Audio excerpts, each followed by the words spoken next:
Gao Shi, Song of Yan. In the 26th year of the reign of Emperor Xuanzong, I had a guest from the frontier who recited the Song of Yang. Moved by these events, I composed this song to match. Our northeast homes reduced to smoke and dust, forced to leave our ruined houses, each man marched off to war with dignity, encouraged by a blessing from our emperor. We crossed Elm Pass to the beat of iron drums, winding through rocks, flags and banners flying. Our general gave an urgent order: fly the great desert to where the Shonyu fires blazed beneath Wolf Mountain. At this distant frontier, all was desolation. We charged on recklessly through wind and rain. When half of both our armies had been slaughtered, inside their tents, the women folk still danced and sang. At autumn's end, the grass was strewn with severed limbs. The great wall abandoned in the setting sun, few men left. Survivors were treated well, but the last enemy would not give up. Between exhaustion and the mountains, the war proved hard to end. Armor, so long worn, so tight, took a heavy toll. Complaining muscles failed. They might never heal again. Back in the city, our young wives were grieving, while soldiers in the north looked towards home in vain. With the border winds raging at their most extreme, how much more desolation could be borne? When the winds died for a few hours, dense cloud arrived. We heard the chilling nightly beat of copper drums. Swords drawn, we looked at one another. Were we prepared to spill our blood and die for honor?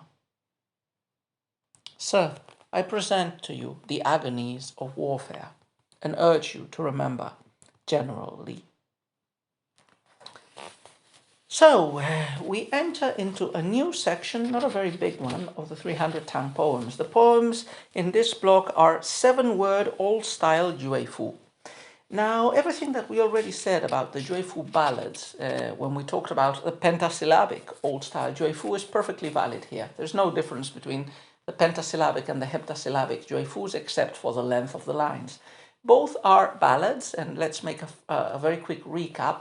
Ballads were first written in the form that we call the Juefu during the Han Dynasty. At that time, they were mainly popular ballads, reflecting the hardships of the common people, and they were genuine folk poetry. Now, and they probably were accompanied with music. The Han Dynasty was an expansive period, especially under Emperor Han Wudi, so probably exotic melodies and instruments accompanied the recitation of these poems. After all, the Juefu was, as we had explained before, a musical bureau that collected folk poetry and made this poetry a pleasant entertainment for the aristocracy and the emperor, apart from making ritual songs for the courtly celebrations and rituals. Now, after the fall of the Han, in the year about 200 of the Common Era, and until the Tang, there's a period of 400, 500 years, the period of disunion. In this period, ballads continued to flourish, but they became more, how can I say it, more artificial, more literary. That is, the scholar officials started writing ballads of their own and polishing those ballads of the past, making them of a greater aesthetic quality, but also of a greater political intent, and changing some of the aspects of balladry, like its repetitions and other elements, its popular subject matter, and so on, although some was retained. So here we have a Juefu, a Tang Juefu, inspired on an old one. This is pretty clear from the poem itself. In the introduction that we've read, we hear that Gao Shi hears a general or a friend from the frontier who has recited him the Song of Yang, which is one of the old Juefu ballads from the remote past. And inspired on this ballad, Gao Shi decides to improvise a variation, an impromptu Song of Yang of his own. Now, as I said, in the period of this union, these ballads were imitated. Sometimes the music was evidently lost very soon, but you could create a new poem with the same title and topic as an old Han Juefu. So this case, this is a Tang poem, but it's doing that sort of thing. Like you hear a poem of a certain subject matter from one of the old ballads, and you create a modern version with the same topic, which would be war on the frontiers. During the period of disunion, it was quite common sometimes not to make the new Juefu of the same topic as the old one, even though it shared a title, but rather the only thing that was retained was the spirit, the tone. So, for example, imagine a ballad might have been about war in the frontier, and it would have a sad, melancholy tone. A poet during the Six Dynasties might compose a ballad with the same title about feeling desolate, but not at all about war. But anyway, that's not the case here. So we have a Juefu. The topic of this Juefu is warfare, the hardships of life in the frontier. I mean, Gao Shi epitomizes it very well in the last couplet. Sir, I present you the agonies of warfare. Remember also, in Chinese poetry, warfare is almost never celebrated in an epic and celebratory kind of way. I mean, the Chinese Empire during most of its period was a very civilized and a very civil society. Martial prowess was valued. In fact, some of the greatest emperors received the title Wu, martial, but a higher title than Wu was Wen, which was peaceful, civil administrator. And Wen emperors were better generally than Wu emperors. And the Chinese Empire usually kept the military under the control and the watchful gaze of emperors and civil scholar officials, sometimes to the detriment of the Chinese military power. But this was inevitable, as it was a sedentary civilization, and the emperors were always mistrustful of too successful generals who might try to usurp the throne. But anyway, we're saying, going back to this Juefu, the topic of this poem is warfare, treated in a rather bleak way. Warfare, even though the poem says Song of Yang, this is not about warfare in Yang, which would have been the extreme northeast of the empire. It's rather a war in the west. It mentions the Xiongnu, it mentions the Great Desert, which is the Taklamakan. So it's warfare in the west of the empire. But, the topic is the same. The campaigns against Turks under the Tang dynasty. Gao Shi, very briefly before we analyze the poem bit by bit. Who is Gao Shi?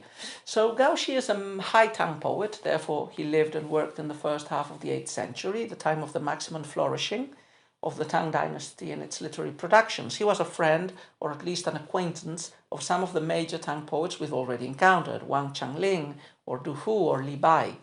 Now, Gao Shi he was moderately successful in his official career, and especially in his old age, he landed many posts as a military commissioner, so he was always close to the army.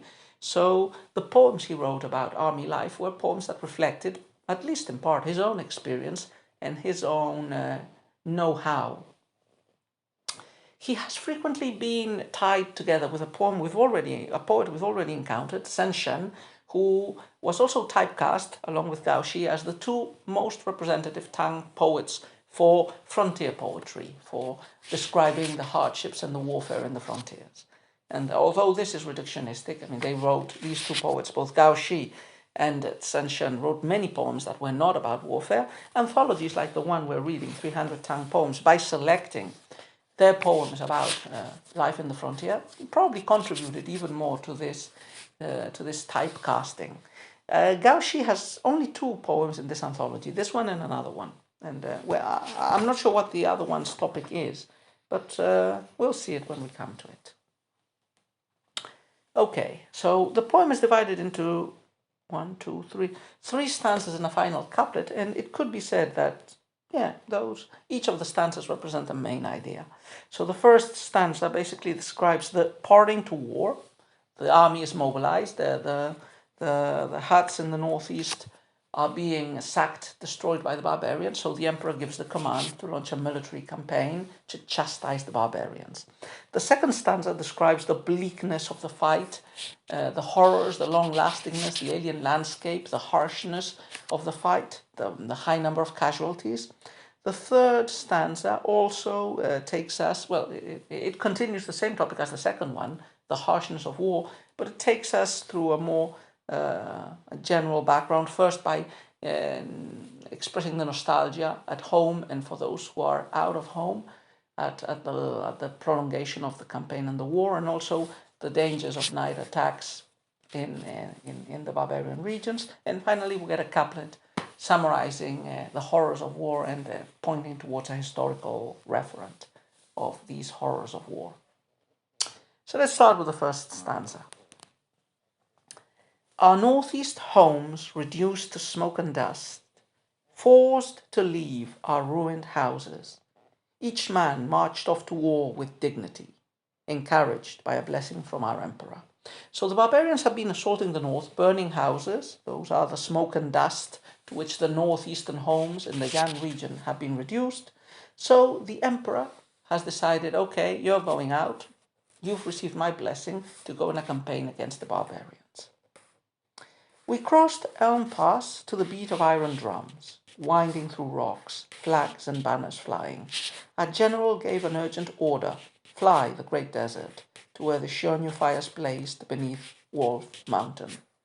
So the campaign is ongoing. There are two geographical references, but I don't know where they are, Elm Pass and Wolf Mountain. I imagine Elm Pass would have been relatively close to Yan. After all, the campaign seems to be starting off from the land of Yan. But the troops seem to be moving west. The Great Desert could be the Taklamakan, and this would position us to the west of Mongolia, so quite a long distance from Yan. The Xiongnu are the barbarians. It's one of the names for the barbarians. Second stanza, let's see the hardships of war. At this distant frontier, all was desolation. We charged on recklessly through wind and rain. When half of both our armies had been slaughtered, inside their tents the women folk still danced and sang. So we reached this remote frontier. The landscape is desolate, and usually the barbarian steppe, the lands to the north and northwest of China, are generally depicted in Chinese poetry as horrible landscapes, bare of all suitable plant or animal life, just big steppes with harsh climate, whether too hot or too cold. The battle has been hard. Half of the army has been slaughtered. This might be a bit of a hyperbole, but probably there were a lot of casualties. But life goes on. So inside the tents, even though half of the men have died, the women, maybe the concubines or entertainers who follow the army, they're still dancing and singing to entertain the wounded and the living. Time passes. At autumn's end, the grass was strewn with severed limbs. The great wall abandoned in the setting sun, few men left. Survivors were treated well, but the last enemy would not give up. Between exhaustion and the mountains, the war proved hard to end.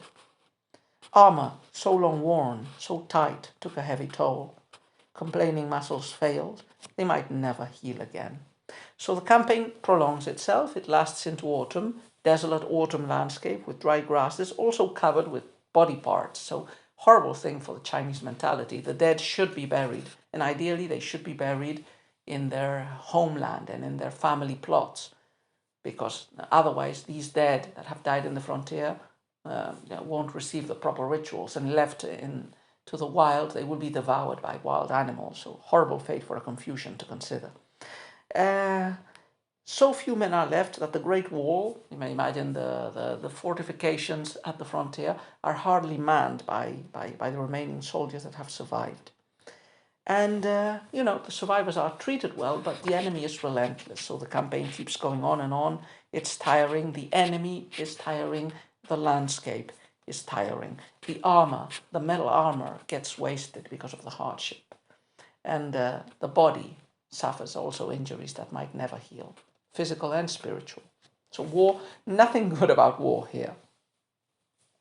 next stanza. And the next stanza, as I said, we get a look back at home before returning to a perilous moment in the military campaign. Back in the city, our young wives were grieving, while soldiers in the north looked towards home in vain. So again, both the people in the north, the soldiers in the campaign, and their relatives at home are suffering. With the border winds raging at their most extreme, how much more desolation could be borne? When the winds died for a few hours, dense clouds arrived. We heard the chilling nightly beat of copper drums. Swords drawn, we looked at one another. Were we prepared to spill our blood and die for honor? So the poem almost ends on a dramatic cliffhanger. After this reminiscing of the relatives that are far away, we get some bad weather, terrible desolation, wind for a few hours, then dense clouds. Those dense clouds are probably literal, but they're also metaphoric. They refer to an attack, or they seem to imply an attack by the barbarians against the border troops. So we heard the chilling nightly beat of copper drums. What is this nightly beat of copper drums? Are the drums of the enemy troops who are trying to make a nightly attack, a nightly sortie on the Chinese camp? Are they the drums warning the soldiers in the Chinese camp to get ready because a barbarian attack is about to take place? Anyway, whoever is banging the drums, nightly war seems about to fall upon the encamped army. Swords drawn, we looked at one another. Were we prepared to spill our blood and die for honor? So dramatically, swords are drawn, soldiers are ready to fight, they are ready to die. And they might be considering suicide if the situation becomes completely lost and they might be captured. They wonder, will we be ready to kill ourselves, to spill our blood, die for honor? Are we ready to accept, if necessary, if the barbarians are too many and engulf our camp and are about to take us prisoner, are we ready to kill ourselves rather than fall prisoners to the enemy? So, it ends with a terrible cliffhanger. Sir, I present to you the agonies of warfare and urge you to remember General Li. So Gao Shi's conclusion, and answering to this guest from the frontier who had recited the Song of Yan, makes it clear that we're not describing any specific historical event that took place. Rather, this was a listing of the different hardships that, from his own experience, Gao Shi believes one may encounter in the frontier. Harsh weather, tough fighting, dead bodies lying in the cold, families missing you, fighting far away from home, getting older, the possibility of being attacked, ambushed, of having to choose between suicide or life as a prisoner beyond the frontiers of the empire, perhaps forever. So all of these are the agonies of warfare, the horrible things that warfare may come or may bring to soldiers. And the poem concludes, and urge you to remember General Li. So Li, it seems, is a reference to one of the generals of the Han Dynasty, Li Guang. Li Guang was quite a successful general under Han Wudi, and he launched many campaigns, successful campaigns and battles against the barbarians, against the Xiongnu. But Emperor Han Wudi was a very fickle master, and for even the smallest of mishaps or failures in campaigns, even if it were not the general's fault, a general could end up executed, and all his family members as well would follow suit. The execution extended to family members. So life for the Han generals was, a really risky undertaking. If they were successful in their military campaigns, they would be ennobled, they would be showered with riches, and they would rise in the social ladder to the highest point that a member of the common people could rise to, aristocratic positions. But if they failed, whether it was their own fault or not, they would be executed in their families as well. And that was the fate that almost befell on Li Guang, fearing that he was going to be executed because of not being able to rendezvous with another army, which had been sent by the emperor in the middle of the desert. Well, he decided to kill himself rather than, in this case, rather than not falling prisoner to the barbarians, but rather to falling guilty to the executions and violences of imperial authority. So anyway, quite an interesting poem. Dark and bleak view of war, as usual. That would be the summary of the poem. The agonies of warfare.